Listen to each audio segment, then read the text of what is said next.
Hello বন্ধুরা, আশা করছি আপনারা সবাই খুব ভালো আছেন। আমরাও ভালো আছি। তো এখানে আমি আজকে বানাবো গোলাপ জল। এই গোলাপ ফুল থেকে কিভাবে গোলাপ জল বানানো হয় সেটাই রেডি করে দেখাচ্ছি। তো এখানে আমি বেশ অনেকগুলো গোলাপ ফুল এইভাবে স্টোর করে রেখেছিলাম। তারপরে গোলাপ ফুলের পাপড়িগুলোকে সব আলাদা করে নিলাম। আর এখানে আমি পাপড়িগুলো একবার শুধু জল দিয়ে ধুয়ে দিলাম। এবার গ্যাস অন করে একটা স্টিলের ডেচকি বসিয়ে দিলাম। তার মধ্যে বেশ কিছুটা গোলাপ ফুলের পাপড়ি আর জল দিয়ে দিলাম। একটা ছোট্ট প্লেট বসিয়ে আর উপরে একটা কেক তৈরি করার বেকিং ডিশ দিয়ে দিলাম। আমার কাছে বেকিং ডিশ ছিল তাই ওটাই দিয়েছি। আর তারপরে ওপর থেকে একটা কাচের ঢাকনা লাগিয়ে বেশ কিছু বরফ দিয়ে দিলাম। কিছুক্ষণ ফোটানোর পর গোলাপ জল কিন্তু রেডি হয়ে গেল। এই যে কাচের ঢাকনার উপরে যা বরফ ছিল ওটা গলে জল হয়ে গেছে।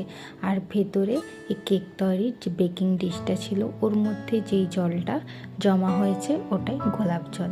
আর এখানের গোলাপের পাপড়িগুলোকে ফেলে দেবো না। পাপড়ি থেকে এই পিঙ্ক কালারের রসটা বের করে ফ্রিজে স্টোর করে রাখবো আর ফেস প্যাক বানিয়ে মুখে লাগাবো। এই গোলাপ জল বানানোর পদ্ধতি যদি ভালো লেগে থাকে তাহলে আমার এই ভিডিওটিকে একবার লাইক করে দেবেন আর সাবস্ক্রাইব করে চ্যানেলের পাশে থাকবেন।